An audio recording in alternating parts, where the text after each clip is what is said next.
I think Michael Jackson came from Gary, Indiana. Interesting.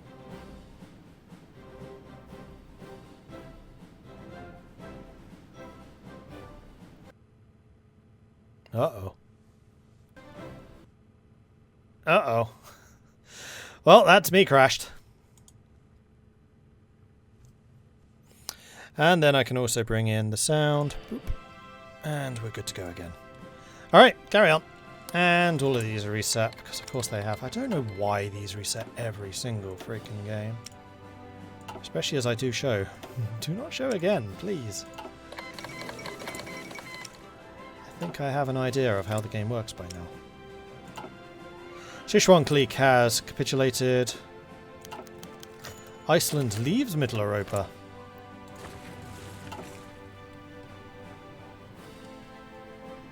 Ah, and Canada has intervened.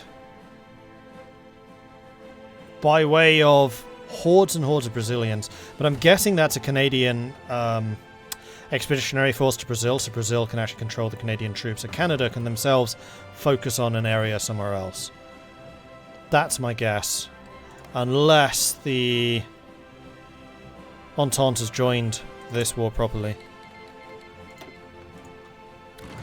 Which they have. So this might actually be Brazil. You can do an offensive line as an add-on to a naval invasion. Obviously you cannot do it if you're naval invading a single island though, because there's nothing to the offensive line. How?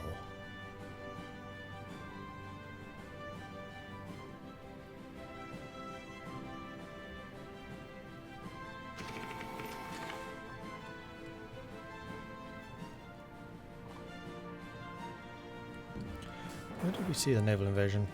Over here, Japan. It's not a naval invasion. Ooh! Germany Asia doing a major offensive at the moment, and actually a lot of these Indonesian troops, Indo-Chinese troops, are starting to look very badly weakened. So it looks like the bonuses from the 20% attack and defense are coming into their own. And the German East Asia troops are starting to really become kind of potent. It's a nice encirclement in the USA. Yes, it's very nice. I mean, it's not a complete encirclement because they still have this. But once they hit Chicago, Canada then joins the war. Canada immediately attacks this spot, and then this is an encirclement. Because at the moment all the supplies coming through the Upper Peninsula. Unless, of course, they cut across here. Which it does kind of look like they may well be trying.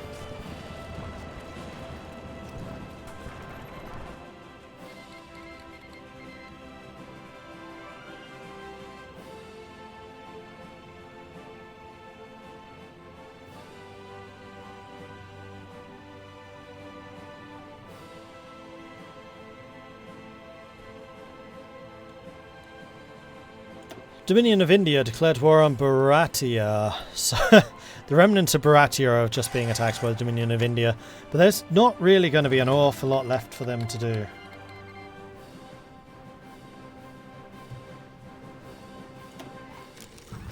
What happened in Iberia? Portugal attacked Spain for some reason.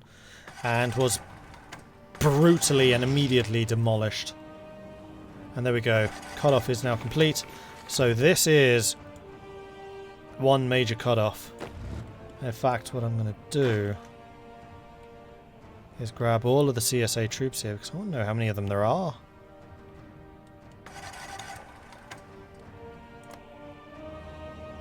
Two. In fact, if I zoom out... No, that's not going to show me how many there are. That's very annoying. Because they're all parts of different armies, I can't actually see. So that's 4, 5, 6, 7, 8, 9, 10, 11, 12, 13, 14, 15, 16, 17, 18, 19, 20, 21, 22, 23, 26, 27, 28, 29, 30, 31, 32, 32, 33, 34, 35, 36 division cutoff. Very nice move there by the USA and the Entente. They definitely win the award for the biggest cutoff so far.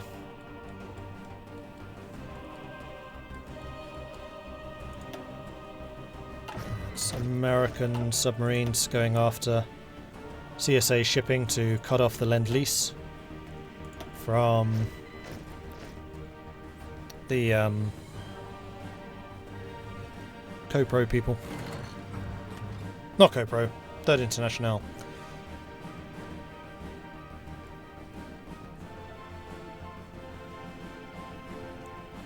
Can I do a quick review of who the players are? The easiest way to see who the players are is to type in !KR teams. However, I will very quickly say that on the Entente side, we've got Theresa May in Canada, Macaroni in the USA, we've got Fuzzy down in Brazil, we've got Australasia. I can't see the players because we're in the peace mode. So, Princely Federation is taking their share of Baratia. Unfortunately, because the Dominion of India cut in, they can't just take the lot in one go. Maybe they can. Not quite. And there we go, they take the rest. Dominion of India gets nothing. Nada J in Australasia and Stein the 11th in France. Then on the Third International side, we have got... I'm going to click on... No, it doesn't matter.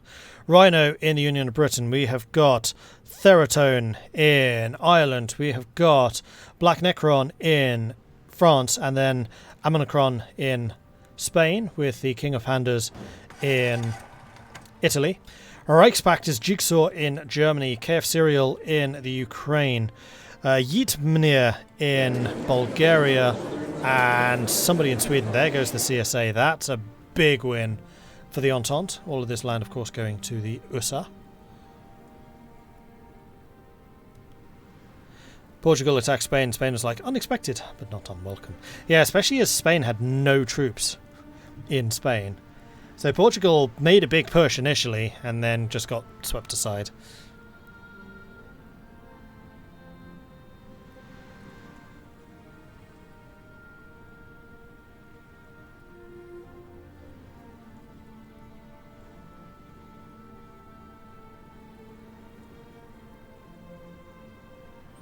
Is Canada a player? Yes. And as soon as they are done with this peace deal, I will go and take a look at the others. I think we were still on the Reichspakt, right?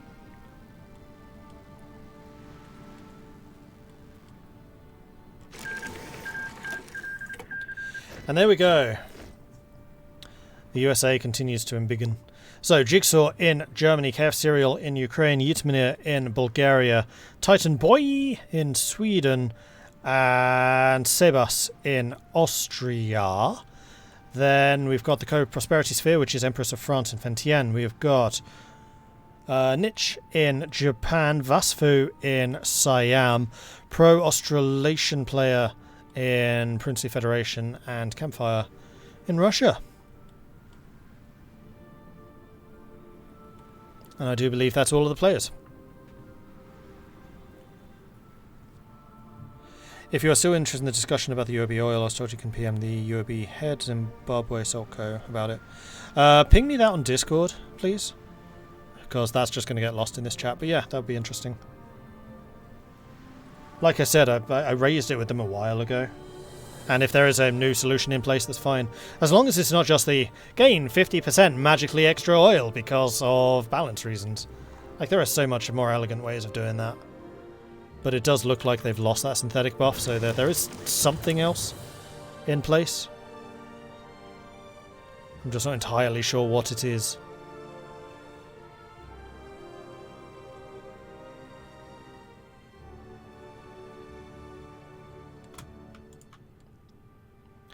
Oof, UOB is very low in oil.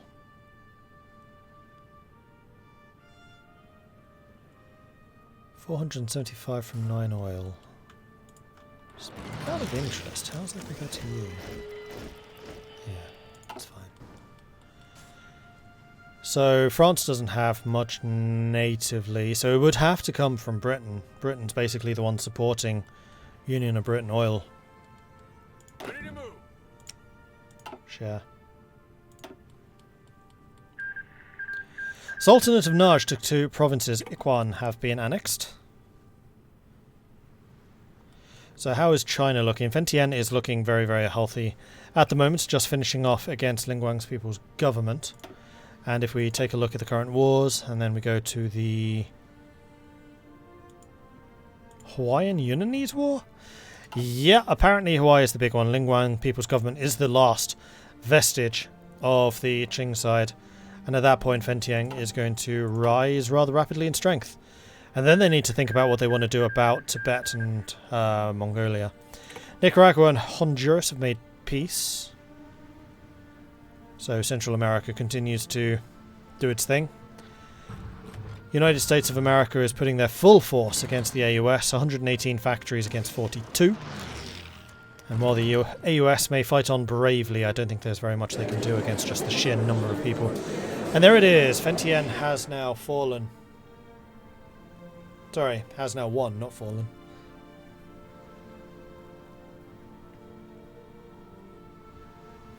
I think Spain had no troops to bait the Portuguese AI into attacking and deployed them because they had them fully trained and ready. Oh, that's possible. Yeah. They were poorly trained. Yeah, that's entirely possible. Spain also gets lots of docking influence across the world, with Goa and South Africa and IC Portugal as some other islands around the world that are now ruled by Spain, increasing the Third International's global presence, and the UAB gets much greater naval presence, with many more naval bases across the world. Yeah, which is a good thing. Allows them to actually extend some of their interests.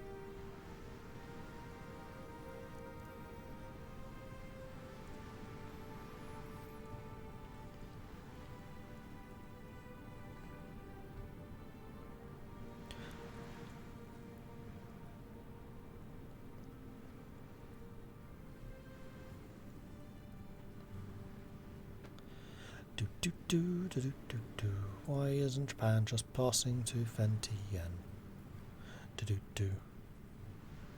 Pass to Siam. Because if you pass to another nation, don't they get all of your points? Anyway, while this is going on, I'm going to take a quick 2-minute break. So if you need to take a break, I would recommend now would be a good opportunity to do so. I will run an advert while I'm not here. And as soon as I'm back, we'll resume. So 2 minutes, everyone, 2 minutes. Switch back over to Hearts of Iron. There we go. Alright, so Vientiane took 68 states. Not unexpected. Sometimes, I believe, that Japan may want to take the coastline if they want to get more dockyards and industry. But no, Vientiane got everything. So Vientiane is now a really big player on the CoPro side. And CoPro is starting to look kind of terrifying. And in fact, if we go over to the factions map mode, we can see that they have not actually joined yet, so never mind. Reichspakt at the moment looks the biggest and the scariest, followed possibly by CoPro, who actually have Norway joining them, so Sweden can be fighting against Norway. Was that Finland? Finland's in the Reichspakt, okay. As are the Baltics. Meanwhile, Bulgaria still attacking into Serbia, having already taken the others out. These Austrians, meanwhile, braving the front line against the might of the Ottoman Empire. Most of the assaults currently coming across here, attacking across the river. Of all the places you could be attacking, you're attacking the river. Weird choice. I would have attacked with these two against him, not these two against these two.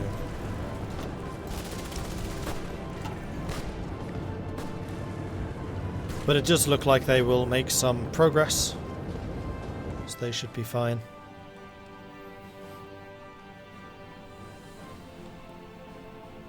Have the two Sicilies joined a faction? No, they are still independent. And there it is, the Princely Federation has declared war on the Dominion of India. So, are the Princely Federation in the CoPro? No. Dominion of India are also not in the Entente. Is that on purpose? I wonder if that's a game rule. If someone does exclamation mark KR rules, can you check if that's a rule? Or if they just didn't fancy fighting each other? Assyria declared war on the Ottoman Empire. So Assyria down here. Yeah, I remember this. Most ridiculous uprising. It's just like, we're going to attack the Ottomans while the Ottomans have like no distractions. Well, I guess they're at war with Bulgaria. It's like, okay, I'll move my entire army down there and destroy you. Meanwhile, Sweden has crossed the straits, opening up an area that the Bulgarians can come into. The Bulgarians immediately responding to this and piling some troops across, and they are not having to worry about getting through Constantinople. They can swoop down here, and in fact, if I were the Swedes, I would probably even be trying to push out you a little bit further.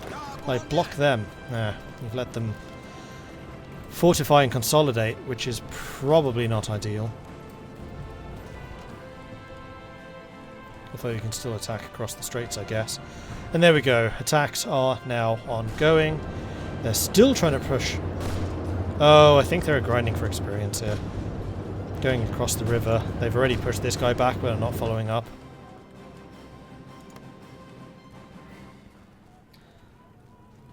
Attacking the river to grind engineering. Ah. Who's the general? Zlatev. The absolutely redonkulous, bonkers, crazy planning guy. Engineer, 45% done. And engineer... You...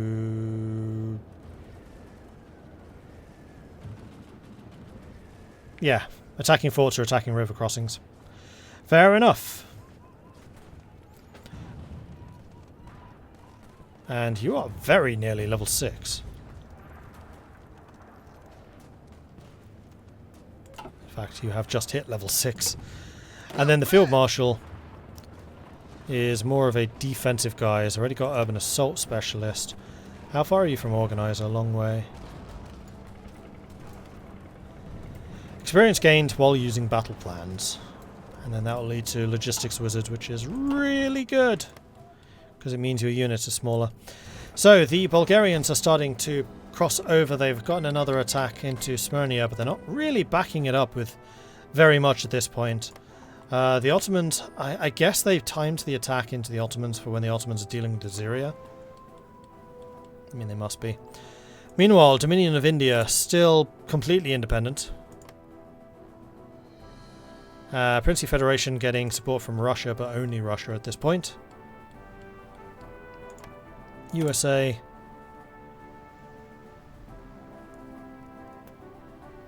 Only actually has volunteers from South Africa. Whereas AUS has volunteers from Ukraine, Germany and Austria.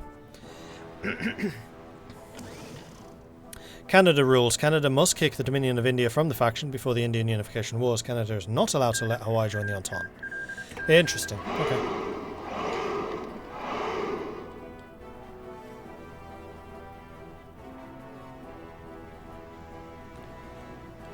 I always thought that Co-Pro was already really strong. I do think it's a little bit questionable giving them Princely Federation and India instead of the Entente. Like, one of the only ways to really strike at the Entente in the past was to attack them in India.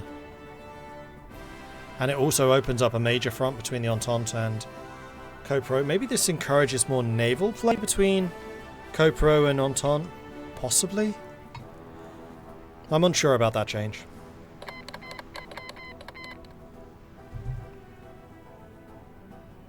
No longer get the effects of the industrial boom. I mean, especially because they already have Russia and China, like two of the major manpower nations, and now they also have India. I feel like this is just going to massively overpower Co-Pro.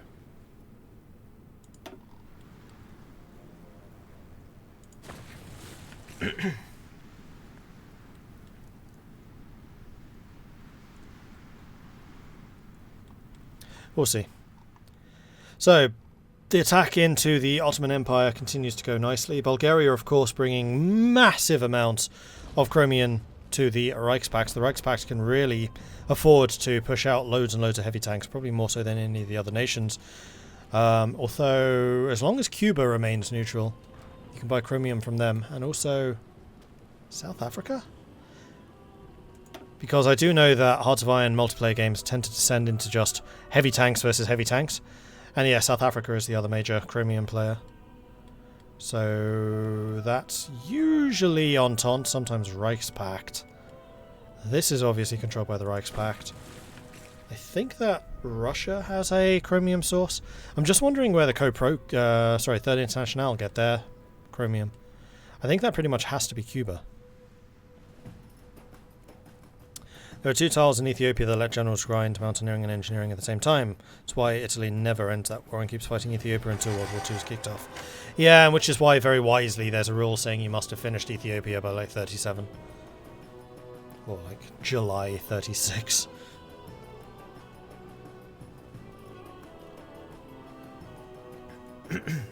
That is one rule I can definitely get behind.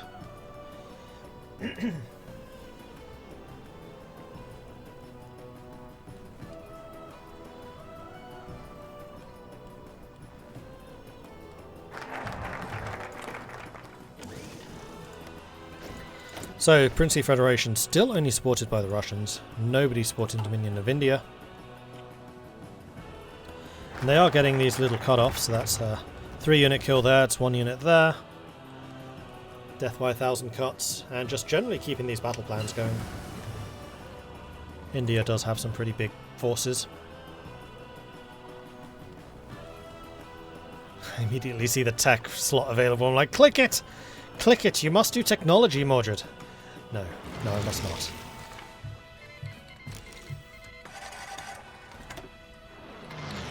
And these guys are pulling all of their volunteers out. Of course, recalling volunteers is now a thing. Didn't used to be. Back in my day, if you sent volunteers to a losing nation, you generally lost them. Is that a Kaiserreich change, or is that a Hearts of Iron change?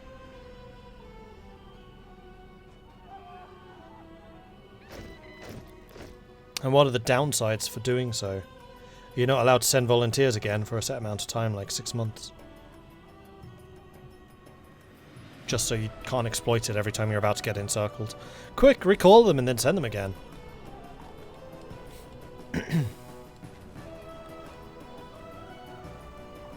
GEA is pushing really quite aggressively now. They've actually managed to cut the Indo-Chinese in half with the Cantho forces holding out bravely, but with no supply whatsoever. They have no ports there.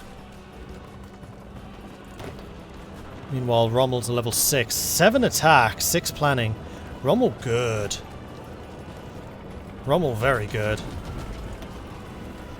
Organizer, infantry leader, hill fighter, ranger, trickster, improv expert. They could also get adaptable if you had the trait slots for it.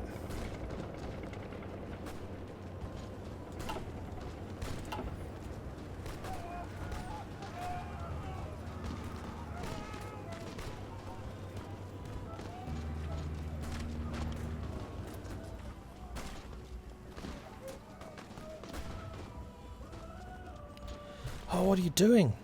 There's a free space right there. Take it. It's yours. Oh, GAA caught napping and in fact giving loads of territory up. Not only did they not take that, but they gave that spot up. Giving them a better place to defend? That's generous, I guess. I mean, at least they're concentrating all of their attacks on that one location. They're attacking into here. I mean, if you had that cut off, you could have cut them into 3, basically.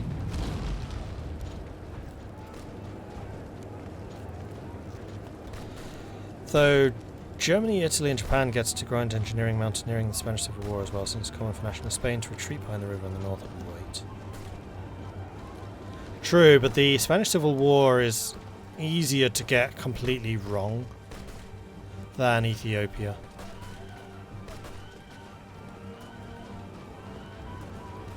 Kaiserreich change was a mod that popped up a while ago and Kaiserreich adopted it because it's a good choice. Yeah, I don't disagree.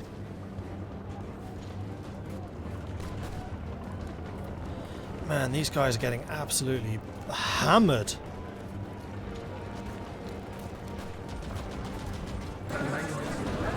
And there it is, the American Union state has finally fallen, meaning that the United States is once again complete.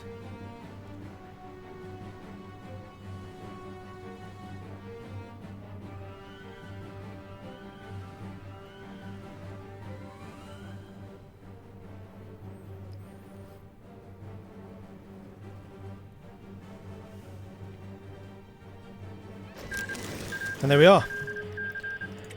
Done.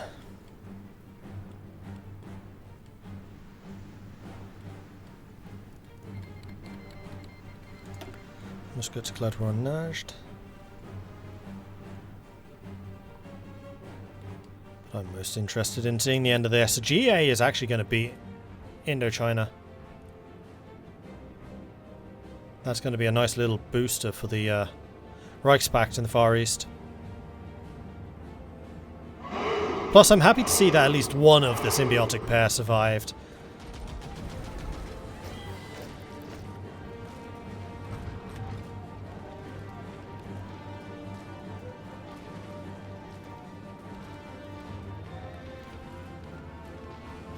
Backseat gaming can't help but do it too.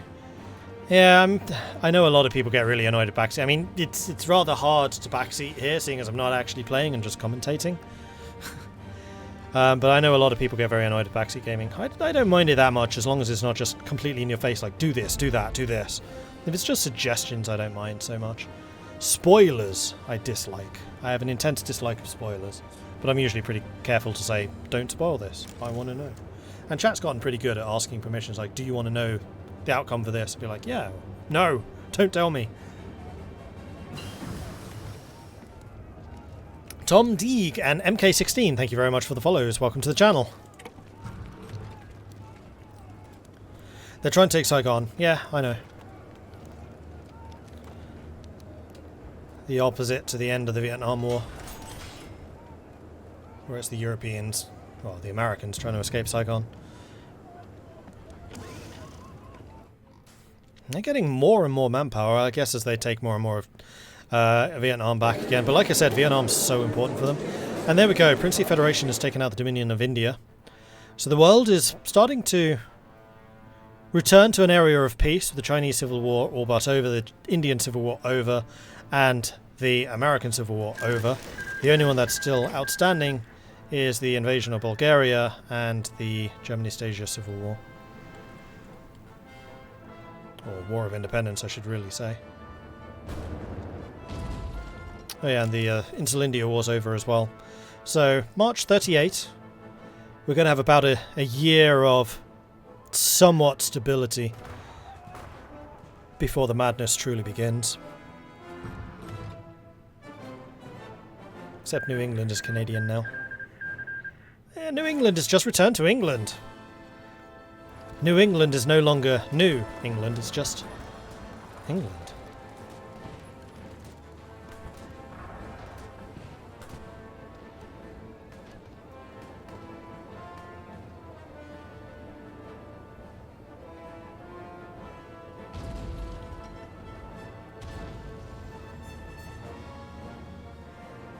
GA gets so many divisions now the rebels can't win, even as a player it's very difficult. I'll have to try it again. But I do like that GA is stronger, because it used to just be a joke. Which is really unfortunate, because the way the symbiotic relationship with League of Eight Provinces worked was just really, really, really good. And a lot of fun. I really want to try another multiplayer co-op game. Like, I did start one very briefly with Tin Tuna, where I was playing as GA, he was playing as League of Eight Provinces. But we were just absolutely hammered by out-of-sync issues, which I'm guessing have now been all but removed. We should probably try that again, because I think that would be a lot of fun. Like, in terms of co-op games, that one's just made for co-op.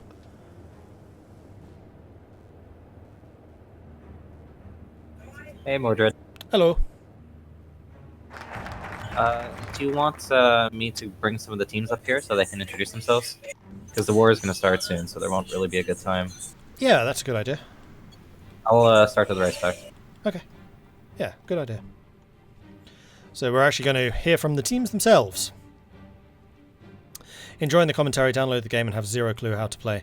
The game or the mod? Because if you're playing the mod, I would very strongly recommend you play as Germany in this. So in Vanilla Hearts of Iron, 100% start as Italy, it's the beginner nation. But in this, play as Germany, because everything in Kaiserreich happens from Germany's perspective. And if you understand what and why Germany is doing things, everything else will click into place. So, play as Germany.